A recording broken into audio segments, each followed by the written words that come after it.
அப்ப என் அடையாளத்தை அழிச்ச உன் அடையாளத்தை நிறுவ நினைக்கிறேன். இது பெரியார் மண்ணல்ல, பெரியார் மண்ணல்ல, பெரியாரே மண்ணுதான். இந்த வீடியோ பார்த்த பிறகு உங்களுக்கு ஒரு கேள்வி இருந்துச்சுன்னா கண்டிப்பா அதுக்கான பதில் கிடைச்சிடும். தமிழர்களுடைய வரலாறு தமிழர்களுக்கு தெரியக்கூடாதுன்னு நினைக்கிறது யார்? தமிழர்களுடைய ஒட்டுமொத்த மன்னர்கள், அவங்கள பற்றியான சிறப்புரைகள், அவங்கள பற்றியான எந்த விதமான கதைகளோ இல்லாட்டி வரலாறோ அடுத்த கட்ட தலைமுறைக்கு போகக்கூடாதுன்னு நினைப்பது யார்? தமிழர்களுடைய பெயர் இந்த ஊர்ல, இந்த உலகத்துல இருக்கவே கூடாது நினைப்பது யார் அப்படிங்கிற கேள்விக்கு தைரியமா பதில் சொல்லுங்க திராவிடர்கள். தமிழ்நாட்டில் இருக்கக்கூடிய திராவிடர்கள் வேறு, தமிழர்கள் வேறு அப்படிங்கிறத இன்னைக்கு நாம மிகப்பெரிய அளவுல தெரிந்து கொள்ள போகிறோம். தமிழர்களுடைய வரலாறை எப்படி மறைக்கிறார்கள், எப்படி அழிக்கிறார்கள் அப்படிங்கிறதுக்கு சிறந்த உதாரணம் தான் தகடூர் அதியமான் வளைவு. இந்த தகடூர் அதியமான் வளைவு அப்படிங்கிறது ஏற்காடு பகுதியில் இருக்கக்கூடிய 20 கொண்டை ஊசியில ஒரு வளைவாக இருந்தாலும் அதனுடைய பெயர் மாற்றப்பட்டிருக்கிறது. அதனுடைய இப்போதைய பெயர் என்ன தெரியுமா? தந்தை பெரியார் வளைவு அப்படிங்கிறது தான். தந்தை பெரியார் வளைவுக்கும் தகடூர் அதியமான் வளைவு அப்படிங்கிறதுக்கும் என்ன வித்தியாசம் தெரியுமா? ஒரே வித்தியாசம்தான், உன்னுடைய வரலாறு, தமிழர்களுடைய வரலாறு, தமிழர்களுடைய இரத்த சரித்திரம் அங்கே மறைக்கப்பட்டு ஏதோ ஒரு திராவிடனுடைய வரலாறு ஏற்றப்படுகிறது, மனதில் ஏற்றப்படுகிறது. மக்களுடைய வாழ்வாதாரத்தில், மக்களுடைய பெயர்களில், மக்கள் பேசக்கூடிய அந்த நிகழ்வுகளில் எல்லாத்துலேயுமே தமிழர்களை மறந்து இவங்களைத்தான் நீ கும்பிடணும், இவங்களைத்தான் நீ பேசணும் அப்படின்னு சொல்ற ஏதோ ஒரு திணிப்பு இங்கே செய்யப்படுகிறது. இந்த திணிப்புக்கு எதிராக ஒன்றிணைவோம் தமிழர்களே. அன்பு தமிழஞ்சங்களுக்கு தமிழ் பொக்கிஷத்தின் வணக்கங்கள்.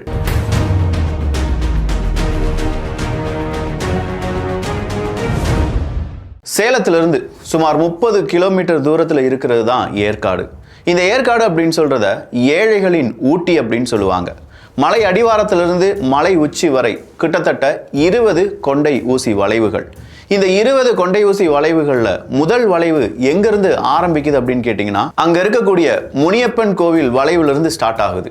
அதன் பிறகு 19 வளைவுகள், காப்பி தோட்டம், எல்லா இடத்துலையுமே வியூ பாயிண்ட்ஸ் அப்படின்னு சொல்ற இந்த 19 வளைவுகளில் 8வது வளைவாக இருந்தது தான் தகடூர் அதியமான் வளைவு. தகடூர் அதியமான் வளைவு அப்படிங்கிறத பெயர் மாற்றி தந்தை பெரியார் வளைவு அப்படின்னு சொல்றத இங்க இருக்கக்கூடிய நெடுஞ்சாலைத்துறை தீர்மானிக்கிறாங்க. இதை எதிர்த்து நாம் தமிழர் கட்சி மிகப்பெரிய ஒரு போராட்டத்தை அறிவிக்கிறாங்க. தகடூர் அதியமான் அப்படிங்கிறவர் தமிழ் மன்னன்.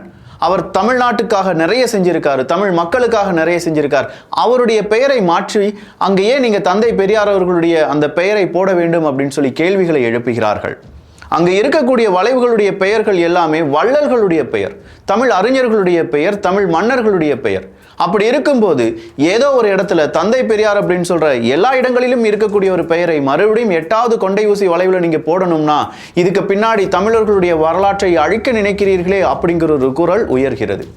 நாம் தமிழர் கட்சியை சார்ந்தவங்க அந்த தகடூர் அதியமான் வளைவு அப்படின்னு சொல்லி ஒரு ஃப்ளெக்ஸ் போர்டை எடுத்து தந்தை பெரியார் அப்படிங்கிற அந்த பெயரை மறைக்கிறார்கள்.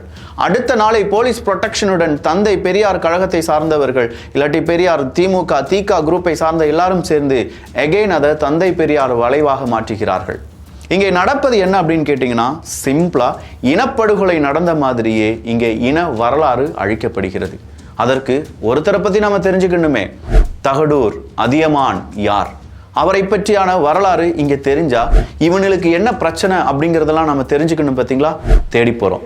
தகடூர் அதியமான். அதியமான் நெடுமிடல், அதியமான் நெடுமான் அஞ்சி, அதியமான் பொகுட்டெழினி, ராசராச அதியமான் இப்படின்னு சொல்ற பல பெயர்களால் அழைக்கப்பட்ட ஒரு தமிழ் மன்னன் தான் இந்த அதியமான் நெடுமான் அஞ்சி. அதியமான் நெடுமான் அஞ்சி இந்த பெயரை இன்னைக்கு தான் நீங்க முதல் முறையாக கேள்விப்படுறீங்க அப்படின்னா குறிச்சு வச்சுக்கோங்க. இதே மாதிரி பல தமிழர்களுடைய வரலாற்றை இவர்கள் மூழ்கடித்திருக்கிறார்கள், அழித்திருக்கிறார்கள் அப்படிங்கிற அந்த உண்மையை. இது மட்டும்தான் இவருடைய பெயர் அப்படின்னு நீங்களாம் நினைச்சீங்கன்னா தப்பு. நெடுந்தேர் அஞ்சி, நெடுநெறி குதிரை கூர்வேல் அஞ்சி, கடும் பகட்டு யானை நெடுமான் அஞ்சி அப்படிங்கிற பெயரிலும் இவர் அழைக்கப்பட்டிருந்தார். காரணம் என்ன தெரியுமா? பெரிய தேர்களையும் மாத கணக்கில் பல மாதங்களாக உருவாக்கிய தேர்கள் அப்படிங்கிற படையை வைத்திருந்தார் இந்த நெடுமான் அஞ்சி. அது மட்டும் இல்லாம மதம் பிடித்த யானைகளை வைத்து ஒரு பெரும் படையை வைத்திருந்தார் இந்த நெடுமான் அஞ்சி. அது மட்டும் இல்லாம குதிரைகளால் அடங்கிய ஒரு படையையும். இது எல்லாமே இந்த அதியமான் நெடுமான் அஞ்சி அவர்களுடைய படையாக இருக்கும் பட்சத்தில் பார்க்க எளிமையானவர்.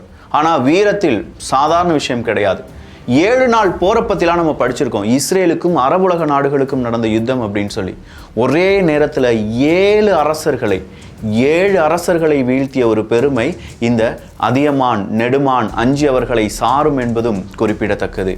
யார் இந்த அதியமான் நெடுமான் அஞ்சி அப்படின்னு கேட்டா தகடூர், அதாவது இப்போதைய தர்மபுரி அப்படின்னு சொல்லலாம். இந்த தகடூர் இதை ஆட்சி செய்த மிக முக்கியமான ஒரு மன்னன் இந்த அதியமான் நெடுமான் அஞ்சி. அதியமான் அப்படின்னா என்ன விக்கி? அதியர்கள் அப்படின்னு சொல்லி சங்க காலத்துல ஒரு இனம் இருந்திருக்கிறது. இந்த அதியர்கள் அப்படிங்கிறவங்க ஒரு கட்டத்தில் எல்லா இடங்களிலுமே அவங்களுடைய பெயரையும் புகழையும் சேர்க்கும் போது அங்கிருந்து கண்டிப்பாக ஒரு இனம் இருக்கிறது என்றால் ஒரு தலைவன் உருவாகுவான்ல, அந்த தலைவனுக்கு அவங்க சொன்ன பெயர் கோமகன் அப்படிங்கிறது தான். இந்த கோமகன் அப்படின்னு சொல்லும் போதே அது ஒரு தலைமை பண்புக்கான இல்ல தலைவர்களை குறிப்பிடும் ஒரு சொல். ஸோ இந்த அதியர் இனத்தை சார்ந்த கோமகன்களை கோமான்கள் அப்படின்னு சொல்லி அழைத்தார்கள். கோமான் மாதியன் அப்படின்னு சொல்றது தான் பிற்காலத்தில் கோமான் இல்லாட்டி கோமகனுடைய அடுத்த பெயராக கோமான் அப்படின்னு சொல்லி மாறுகிறது. அதிலிருந்து தான் இந்த அதியமான் அப்படின்னு சொல்ற அந்த சொற்றொடர் உருவாகிறது. அதியர்களுடைய கோமான் அதியமான் அப்படின்னு சொல்லி இந்த அதியர் குலத்தை சார்ந்தவர்களுடைய தலைவன் தான் இந்த அதியமான். அதுல ஒரு அரசன் தான் அதியமான் நெடுமான் அஞ்சி அப்படிங்கிற அரசன். இவங்களை பத்தியான வரலாறு எங்கெல்லாம் இருக்கு அப்படிங்கிறத இங்க நம்ம பார்க்க போறோம். புறநானூறு, அகநானூறு, குறுந்தொகை, 18 சிறு பானாற்றுப்படை, இந்த நூல்கள் எல்லாத்திலையுமே நெடுமான் அஞ்சி அவர்களை பற்றியான குறிப்புகள் இருக்கின்றன. இதையும் மீறி ஔவையார், அஞ்சியத்தை மகள் நாகையார், பரணர், இடைக்காழி நாட்டு நல்லூர் நத்தத்தனார், அரசில் கிழார், பெருஞ்சித்தனார், மா மூலனார் இவர்களுடைய பாடல்களிலும் இந்த நெடுமான் அஞ்சி அவர்களை பற்றியான குறிப்புகள் இருக்கின்றன. சேரருக்கு உரிய பணம்பூவை இவர் சூடுவார் அப்படின்னு சொல்லி புறநானூறில் 100வது பாடலும், குதிரைமலை பகுதி இவன் ஆட்சிக்கு உட்பட்டிருந்தது என்பதை அகநானூறும், முழுவு போல் அடிகளை தாங்கும் தோள் கொண்டவன் அப்படின்னு சொல்றத புறநானூறும், நாளொன்றுக்கு 7 தேர் செய்யும் தச்சன், ஒரு மாதமெல்லாம் செய்த ஒரே ஒரு தேர் போன்ற போராளி இவன் என்பதை புறநானூறும், பகைவர்களை புலிபோல் சீறுபவன், பகைவர்களை விழுங்கும் முதலை போன்றவன், தவமகன் பிறந்திருப்பது கண்டும் பகைவர் மீதுள்ள சினம் மாறாதவன், இவனை கண்டு பகைவர் அஞ்சினர், கோவலூரை அழித்தான், ஔவையார் தொண்டைமானிடம் இவன் படைக்கருவிகள் பற்றி கூறி இவனது பேராற்றலை தெரிவிக்கிறார் அப்படின்னு சொல்ற பல வரலாறுகளை புறநானூறு, அகநானூறு, ஔவையார்களுடைய பாடல் அப்படிங்கிறதுலாம் நம்ம பார்க்க முடிகிறது. ஔவையாருக்கும் இந்த நெடுமான் அஞ்சிக்கும் ஒரு மிகப்பெரிய வரலாறு இங்க சொல்லப்படுது. நெடுமான் அஞ்சி காடுகளுக்கு போய் மிகப்பெரிய பொக்கிஷமா இருக்கக்கூடிய ஒரு நெல்லிக்கனி அப்படிங்கிறத கொண்டு வரார். அந்த நெல்லிக்கனி இளமையாக வைத்திருக்கும். ஒருவேளை அந்த நெல்லிக்கனி இறப்பதை கூட தடுக்கலாம் அப்படின்னு சொல்லிட்டு இருக்கக்கூடிய நேரத்தில் இந்த உலகத்துல நான் இருப்பதை விட ஔவை மாதிரியான ஒரு நபர் இங்கே இருக்க வேண்டும், எனவே இந்த நெல்லிக்கனிக்கு ஔவையார் தான் சொந்தம் அப்படின்னு சொல்லி அதை ஔவையாருக்கு கொடுத்த ஒரு மா மனிதன், ஒரு வள்ளல் இந்த நெடுமான் அஞ்சி அப்படிங்கிற இந்த அரசன். நெடுமான் அஞ்சியை பற்றி அவன் இறந்துட்டான், அவனுடைய மார்பில் ஒரு வேல் வந்து குத்திருச்சு, அவன் இறந்து கிடக்கும்போது அவனுடைய உடலை நீங்க என்ன வேணாலும் செஞ்சுக்கோங்க அப்படின்னு சொல்லி பகைவர்கள் சொல்லும்போது அவரது உடலை மட்டும் கிடையாது, அவருக்காக இங்கே மிகப்பெரிய அளவுல பெரிய விழாக்கள் எடுக்கப்பட்டிருந்தன என்பதும் குறிப்பிடத்தக்கது. ஔவையார் அவர்கள் சொல்கிறார்கள், நெடுமான் அவர்களுடைய நடுக்கல்லை பார்த்து, காலை மாலை எனும் 2 வேளைகளும் இனி எனக்கு இல்லாது ஒழியட்டும், என் வாழ்நாள் முழுவதும் இருண்டு போகட்டும், ஊரார் இவன் நடுகல்லுக்கு மயில் பீலி சாத்தி அழகுபடுத்துகின்றனர், கல்லை ஊற்றி படையல் செய்கின்றனர், இவற்றை இவன் பெற்றுக்கொள்வானா? அவன் வாழும் காலத்தில் நாட்டு மக்கள் தான் வாழும் நாட்டையே அவனுக்கு கொடுத்தனர், அப்போதே அதனை அவன் பெற்றுக்கொள்ள மறுத்துவிட்டான், தன் நாட்டை தன்னுடையது என கொள்ளவில்லை, மக்களுடையது என்று கருதினான் என்பது ஔவையார் அவர்களுடைய பாடல். இல்லாகியரோ காலை மாலை அல்லாகியர் யான் வாழும் நாளே, நடுகள் பீலி சூட்டி நார் அரி சிறுகளத்து உகுப்புவும் கொள்வன் கொல்லோ, கோடு உயர் பிறங்கு மலை கொழிய நாடு உடன் கொடுப்பவும் கொள்ளாதோனே. இந்த மாதிரியான பாடல்களுடன் நெடுமான் அஞ்சியினுடைய புகழ் பறந்து விரிந்திருந்த காலம். நெடுமான் அஞ்சி அவன் பார்க்கக்கூடிய இடங்களை எல்லாத்துலேயுமே மக்கள் நல்லபடியா வாழ வேண்டும் அப்படின்னு சொல்லி அவனுடைய அரசாங்கத்தினுடைய வாயிற்கதவு எப்போதுமே பூட்டப்படாது என்பதுதான் ஔவையார் அவர்களுடைய இல்லாட்டி இதே மாதிரி வரலாறு சொல்லக்கூடிய மிகப்பெரிய ஒரு உண்மை. அப்படிப்பட்ட அதியமான் நெடுமான் அஞ்சி இன்னைக்கு நம்மிடம் இல்லை. அவரை பற்றியான இந்த மாதிரியான கருத்துக்கள் இல்லாட்டி உண்மைகள் இங்கே புறம் தள்ளப்படுகின்றன. ஒரே ஒரு கல்வெட்டு மட்டும் கிடைக்கலன்னு வச்சுக்கோங்களேன், இந்த அதியமான் நெடுமான் அஞ்சி அப்படிங்கிற ஒருத்தனே கிடையாது, அது வெறும் கற்பனை மட்டும்தான், தமிழர்களுக்குன்னு ஒரு வரலாறே கிடையாது அப்படின்னு சொல்லி மறுபடியும் நம்ம தலையில மிளகா அரைச்சிருப்பாங்க. இந்த கல்வெட்டை கண்டுபிடித்தது யார் தெரியுமா? கல்வெட்டியல் பயிற்சி நிறுவன மாணவர் திரு செல்வராஜ் அப்படிங்கிறவர் தான். இவர் கண்டுபிடித்த அந்த கல்வெட்டு ஜம்பை என்கிற ஒரு கிராமத்திலிருந்து எடுக்கப்பட்டதாகும். கிபி 3ஆம் நூற்றாண்டில் வாழ்ந்த மௌரிய பேரரசரான அசோகன் அவர்களுடைய கல்வெட்டு குறிப்புகளில் சோழர்கள், பாண்டியர்கள், கேரள புத்தரர், இவங்களை சேரர்கள் அப்படின்னு நம்ம சொல்லுவோம் பார்த்தீங்களா? ஸோ சோழர்கள், பாண்டியர்கள், சேரர்கள், அதன் பிறகு சத்தியபுத்திரர் அப்படிங்கிற ஒரு வாசகம் இருந்தது. இந்த சத்தியபுத்திரர் அப்படிங்கிறது யார்? இந்த கேள்விக்கு பலரும் பலவிதமான பதில்களை சொல்லி வந்தாங்க. அப்போ இந்த சத்தியபுத்திரர் அப்படிங்கிறவங்க கண்டிப்பா ஏதோ ஒரு நாட்டை ஆட்சி செஞ்சிருக்காங்க. அந்த நாடு வளம் பெறும் நாடாக இருந்திருக்கிறது. அங்க இருக்கக்கூடிய அரசன் வலிமை மிக்க ஒரு அரசனாக இருந்திருக்கிறான் அப்படிங்கிறதுல யாருக்குமே மாற்று கிடையாது. ஆனா அந்த சத்தியபுத்திரர் யார்? இந்த வார்த்தைகள் பலவிதமான கேள்விகளை உருவாக்கும் போதுதான் ஜம்பை கிராமத்திலிருந்து கண்டுபிடிக்கப்பட்ட அந்த கல்வெட்டில் ஒரே ஒரு வரி மட்டும் இருந்தது.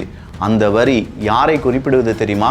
அதியமான் நெடுமான் அஞ்சி. பிரம்மி எழுத்துக்களால் சதிய புதோ அதியன் நெடுமான் அஞ்சி ஈத்த பாலி அப்படின்னு சொல்லிதான் இங்கே பாலி அப்படிங்கிற ஒரு வார்த்தை குறிப்பிடப்பட்டிருக்கிறது. திருக்கோயிலூரை வெற்றி பெறுகிறான் இந்த அதியமான் நெடுமான் அஞ்சி அப்படிங்கிற அரசன். திருக்கோவிலூரை வெற்றி அடைந்த பிறகு சைவ சமயத்தை சார்ந்தவர் தான் இந்த நெடுமான் அஞ்சி.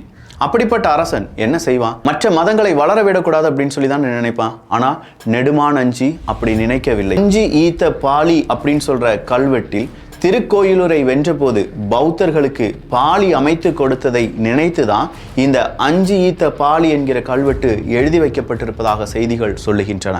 அதுலேயும் அந்த சத்தியபுத்திரர் அப்படிங்கிற ஒரு வார்த்தை இருந்துச்சுன்னு சொன்னேன் பார்த்தீங்களா?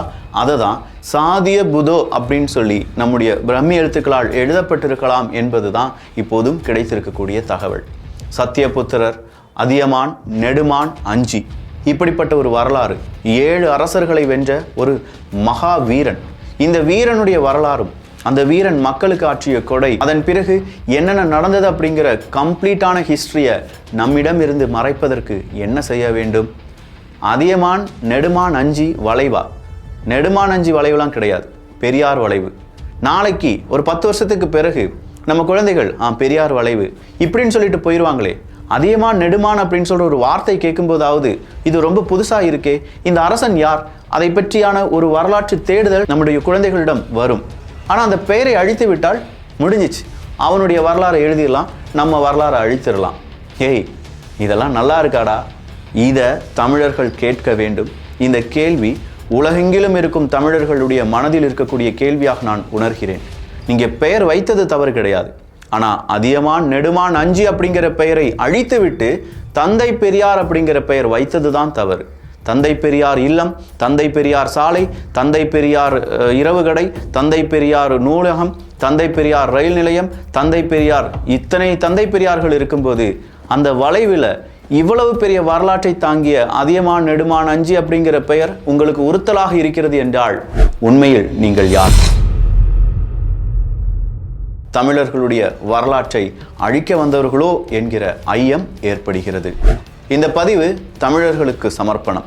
தமிழர்களை காப்பாற்றக்கூடிய, நானும் தமிழன்தான் அப்படின்னு சொல்லக்கூடிய, தமிழுக்காக நான் வாழ்வேன் அப்படின்னு சொல்லக்கூடிய யார் வேணாலும் இந்த பதிவை 1க்கு 2 முறை கேளுங்கள். இதை சரி பாருங்க. நான் சொன்ன விஷயங்கள் எல்லாம் சரியாக இருக்கிறது என்றால் அதியமான் நெடுமான் அஞ்சி பற்றிய இந்த குறிப்புகளை உங்கள் குழந்தைகளிடம் அட்லீஸ்ட் 1 நிமிடமாவது பேசுங்கள். இப்படிப்பட்ட வரலாறை மறைப்பதற்கு இங்கே திராவிட கூட்டம் சரியாக காய்களை நகர்த்துகிறார்கள் அப்படிங்கிற உண்மையை நம்முடைய இளைஞர்கள் தெரிந்து கொள்வார்கள். அதன் பிறகு தமிழர்களுடைய வரலாறு மீண்டும் மெய்ப்பிக்கப்படும். நல்லதை பகிர்ந்து நல்ல சமுதாயத்தை உருவாக்குவோம். நன்றி, வணக்கம்.